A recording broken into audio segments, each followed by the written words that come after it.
Hi everybody, it's the CC and JT Amateur Hour. Production values go to die, and boy, today has been production values have died. We're just outside of the comfort zone, and episode 200. Oh, episode 200, but we're getting through our production value things. Anyway, good morning, good day, wherever you are. It is December 1st, 2024, the last month of 2024. Wow. This came up on us really fast, didn't it? It did. Oh, wow. Can't believe it. And it's been a year. Yes. It's been a year. Yes, it's been a very interesting year. It's been a year. And of course, as CC pointed out, it's episode 200. Episode 200 of our award-winning podcast. Award-winning podcast. So we've been, 2024 has been wonderful for us, and we're looking forward to 2025. We usually start the program with our works in progress. Yep. And everything is pretty much as it has been for the last month. No, not really. I finished a draft of my work in progress, so it's sitting for a few days while I turn the house into Christmas Wonderland. And then I'll get back to it, and hopefully we'll be getting it to beta readers soon. So I've made progress. You made progress, and my two works are going back and forth between the editors, and I'm about to drop a third one on the editor. Hi, Terry.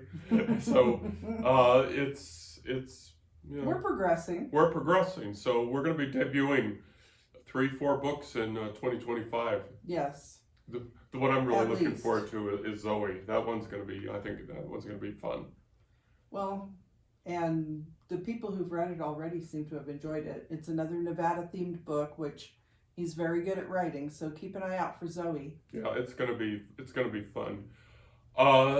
As for the holidays, of course, we just celebrated Thanksgiving with family. Yes. We made the big trek over the hill, and we got to spend time with cousins, and that was fun. And aunt and uncle. And the aunt and uncle. Yes. So that was great fun. So Yep. if any of them are watching, hi.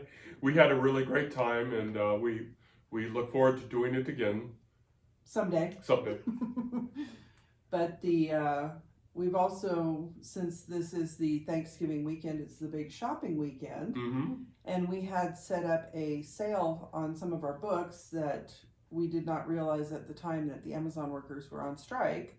So we switched the sale from Amazon to Barnes & Noble and Kobo. Right. So the books are these two at least. Serving Salvation is one of them, right? Yes. Yes. Serving Salvation, Tundra to Tiara, also Sheriff in Nevada, and Hope Knocks Twice. Each of those in ebook form are 99 cents until tomorrow? No, actually what I did is because we did it late, I'm going to keep it going until Tuesday.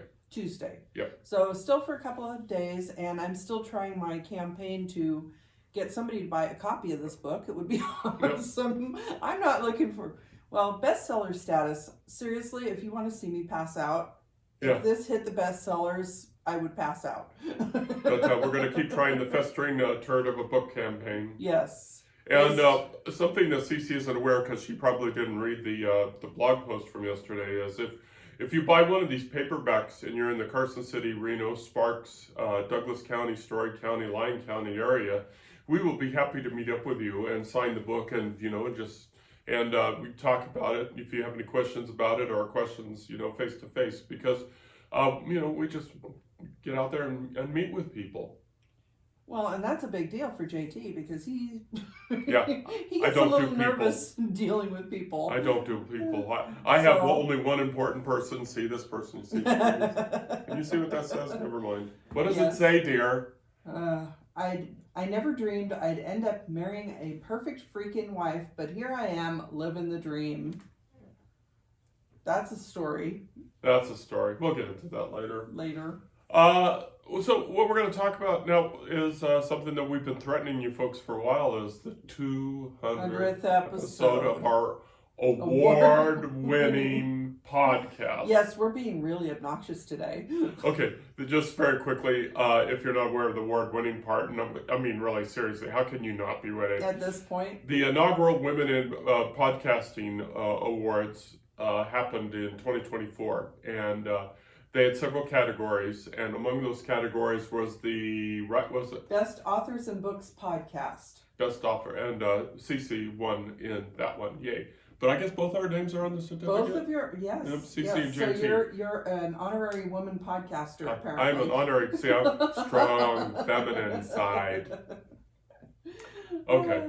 But anyway, so it was quite a surprise. But we can say now forever. And we will. And we will. We will say forever that yeah. Well, it was also a People's Choice Award. So we did notice an uptick in people checking out our podcast, and we appreciate anybody who did. We appreciate everyone who voted for us because, wow, it was amazing. We really didn't expect it. We were doing it just to see what would happen, and it was wild. When I got the invitation to do it was kind of a Zoom type of award ceremony. It was a virtual award ceremony, and was told that we were one of the top 3 in the category, and found out during the ceremony that we had won. And it was so unexpected.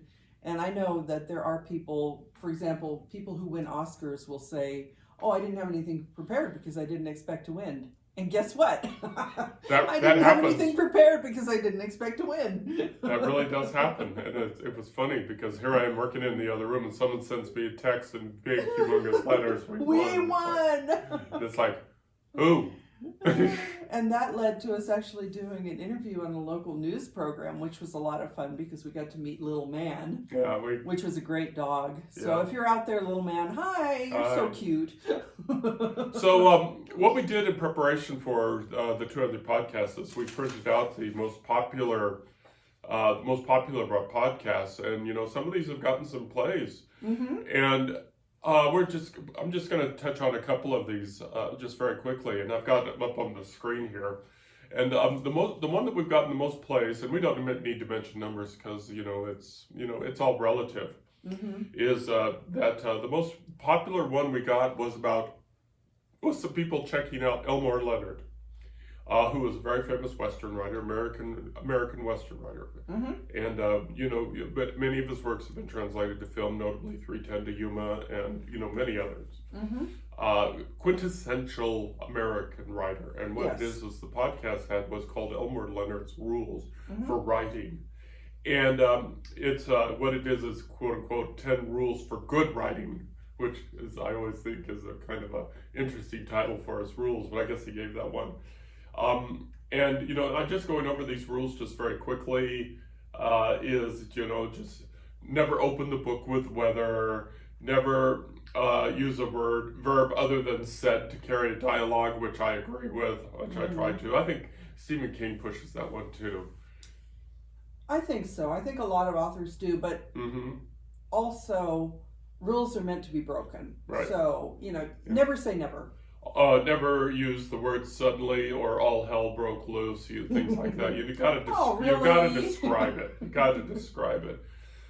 Don't go into great detail describing places and things, which is something I adhere to. Especially, you might not think for a science fiction book, the part of it is setting up the world.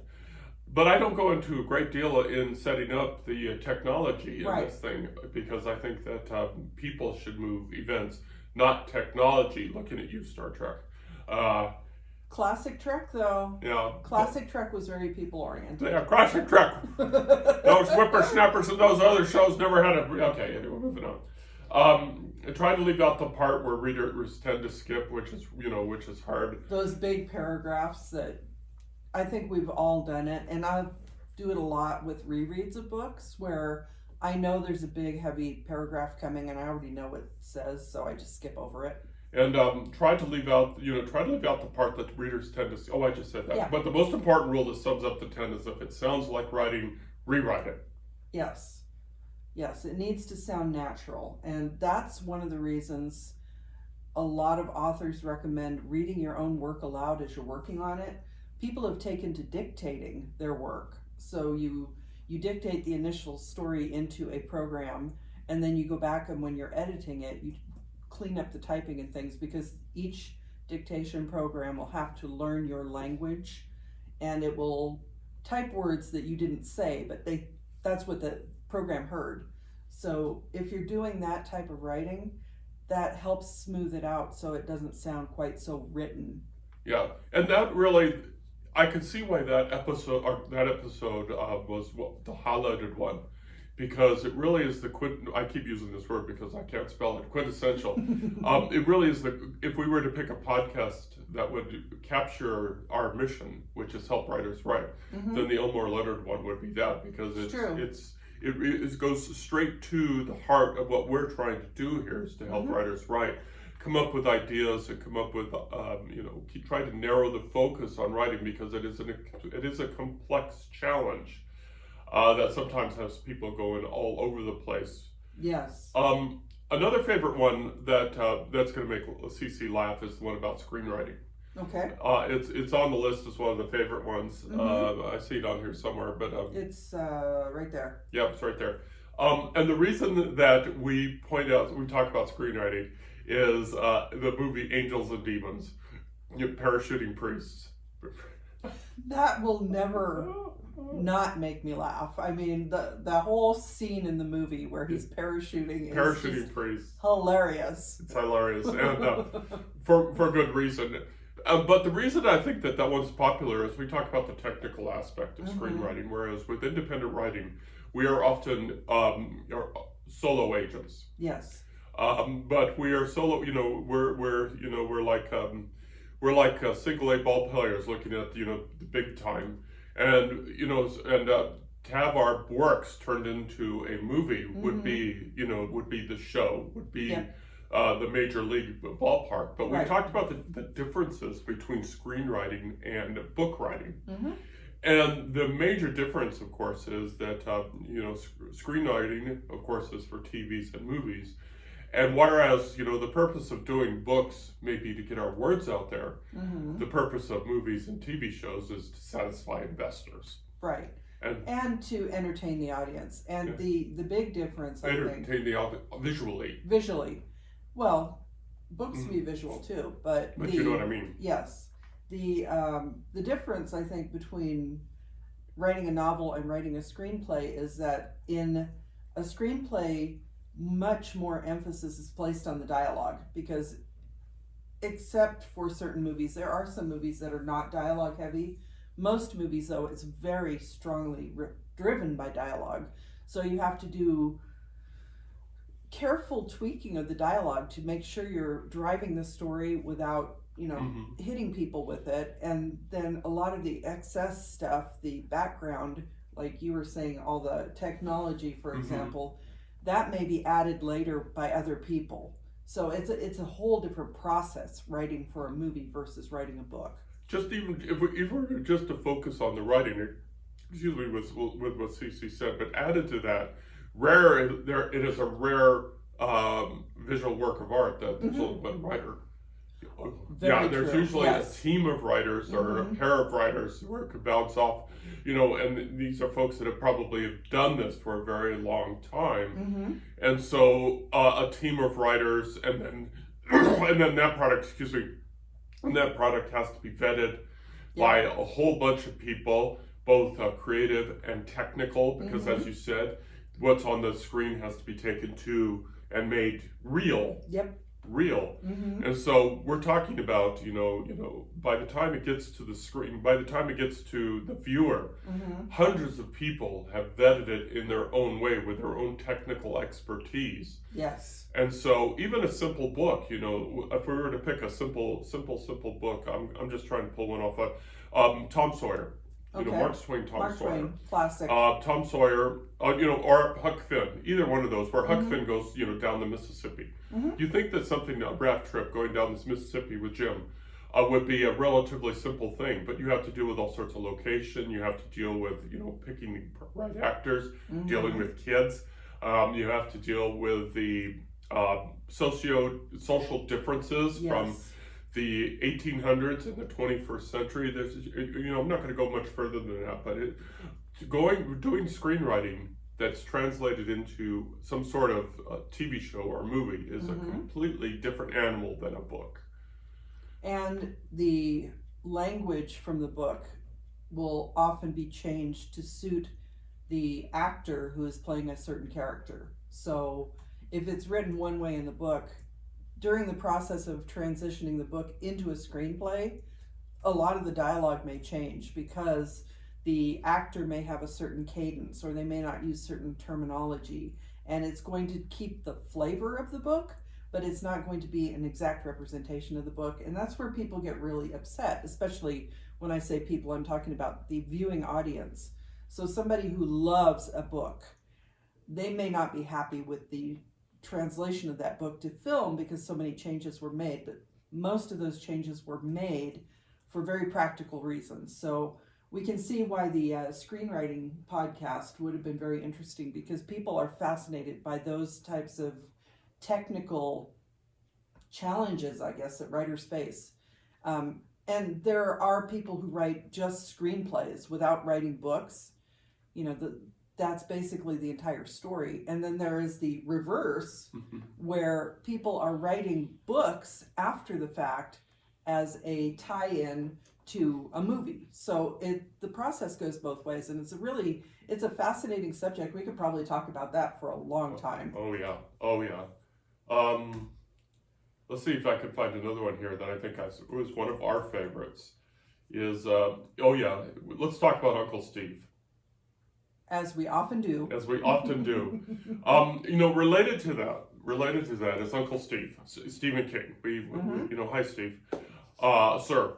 But we talk about Uncle Steve a lot on this program because we like to emulate him. As a matter of fact, we even mentioned him earlier in this podcast just by happenstance, because he is such an icon for writers around the world at this time.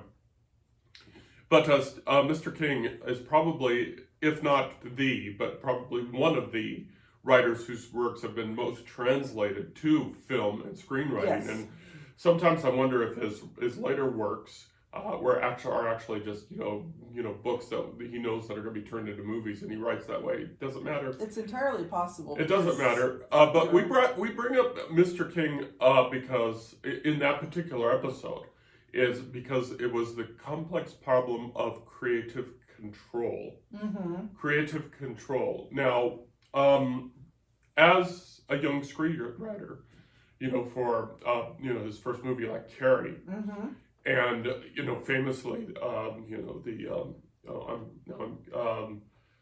The Shining, Yes. very early.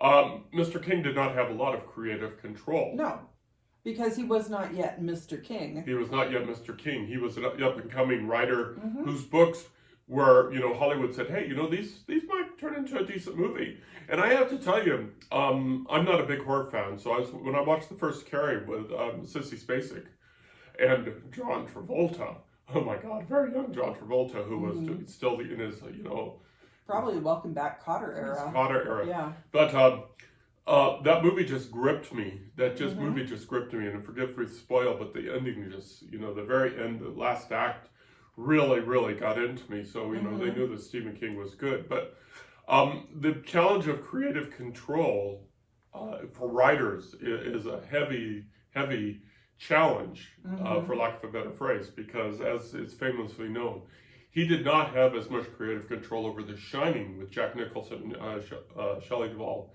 Yes. Shelley Duvall as he wanted, and of course the awesome Scatman Crothers.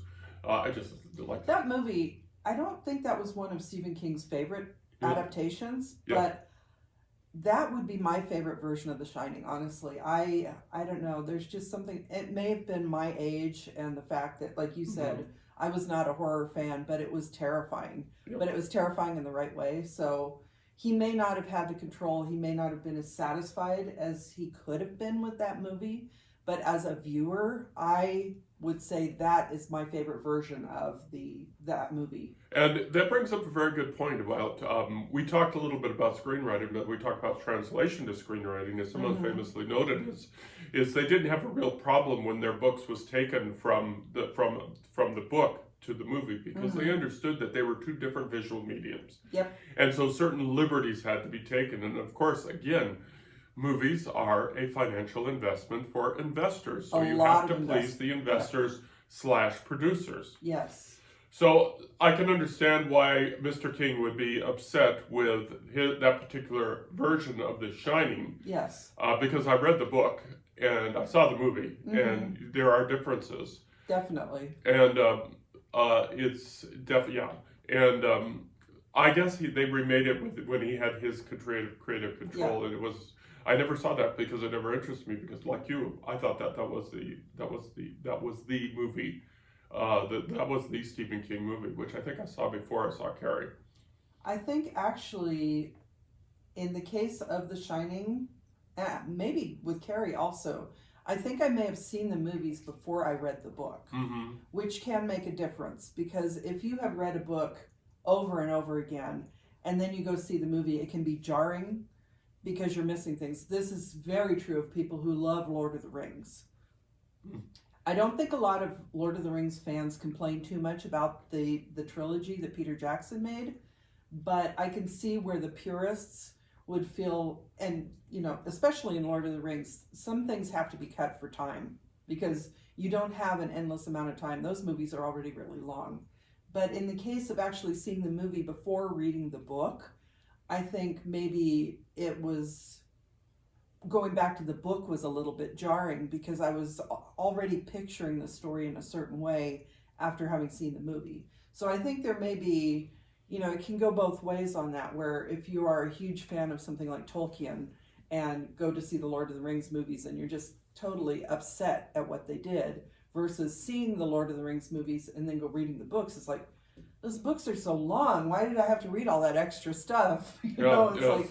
Well, it's, for instance, Lord of the Rings, at the beginning there's this chapter where the party, who have not yet become the Fellowship, right, they stop at this neighbor's house and they spend time there, and it's pages and pages, and it's like, so Peter Jackson made Jackson, yes, made the correct, in my view, and I know that I get not nailed for that, for editing, making major cuts and omitting major characters like that particular neighbor. We're running low on time already, but I'm going to give Cece a feed into one of her favorite episodes. It's the In Media Res episode. Oh yes. That featured Georgette Heyer. And so for folks that do not understand In Media Res. So in media res basically means starting in the action. So when you're opening your book, when you get into that first chapter, there is a backstory as to what's going on in that first chapter.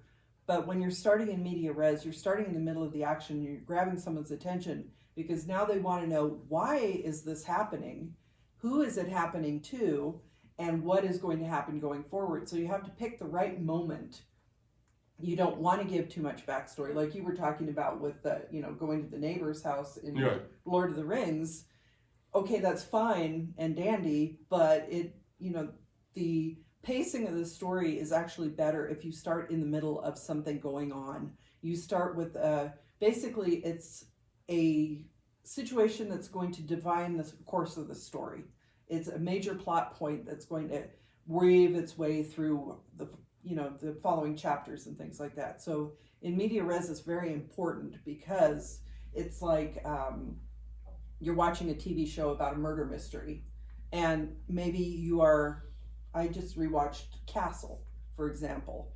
The episodes would start with the murder. So you don't always see who committed the murder, but you see how the murder happened, and that grabs your attention because then you want to know, well, who did it? Why did they do it? How are they going to figure this out? And that is the best way, I think, to start a story is that way you're capturing the reader's attention and you're going to hold them. But you have to make sure with whatever you're starting with that you hold that through the story and you don't drop plot points or characters, and it's a balancing act. For example, more recently, the Murderbot series by Martha Wells.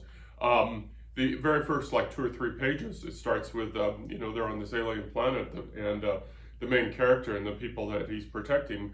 They're protecting. A big monster explodes out of the ground and from underneath him, and wants to have lunch. And that's right in the first couple of pages. That's not a spoiler. That's right there at the beginning of the books. And the book continues that pace of action through the first few books of the series, which I thought was excellent. So in medias res drops you right into the book right away, and that the challenge for the writer, of course, is having to build the character and the background and the events. And that's my preferred way of writing. I like to do that, right from the get-go. And this particular book, for example, starts with the aide to an officer pulling the drunk officer out of the bed of someone he's been sleeping with all night, and he doesn't even remember who he's been sleeping with. Right. And that's how this book starts. And that's character development for you right there, because you're thinking, oh my gosh, what's going on with this guy? You're wondering, why was he drunk? Why can't he remember? Yeah. But you make a very good point that the pacing is important. Right. But you have to know your characters before you start writing about them. So you need to have that backstory. It's okay to write the backstory. Just don't start the book with the backstory. That's right. We're running low on time because we want to get this up on the system, but I'm just running down this list, and we haven't even touched, some of my other favorites, like, we talked about the money aspect, the writer's voice, Postcard from Ireland, just so many fun episodes out there. They were fun for us. I don't know if they're fun for the listener, but they were fun for us. And I wish that we could, maybe we'll do a part 2 later this week or something like that. But after we actually do the homework, because we may not have prepared for this as much as we can. Production values go to die. Well, we could also do something like a New Year's Eve episode where it's a retrospective. Yeah. It could be our part 2. But one of the things I see that one of the episodes is called Tower of Doom. So we have moved the podcast around the house, and one of the places we tried was upstairs. I have another office up there, and specifically, I don't know if it happened in this episode, but we were recording up there one day, and we had an earthquake during the podcast. Yeah, that was fun. So, this podcast was just a little tremor, but it was enough to shake the house. We stopped and went, oh, that's an earthquake. Yeah. So it's, there have been a lot of very interesting things that have happened over the course of our podcast. We've gone to a lot of different places, other countries, and talked about them. So, I think overall, Anyway, 200 episodes, 200 baby. episodes. Congratulations on our Jack 200. Coffee. So, check us out. We hope that you've been along with the fun for us. We're really running out of time here, so we got to do this. So, check us out on our website at www.carsonhume.com. We're looking forward to the next 200 episodes. We're going to keep going. Yep. We're going to keep going, and we're going to continue to have fun.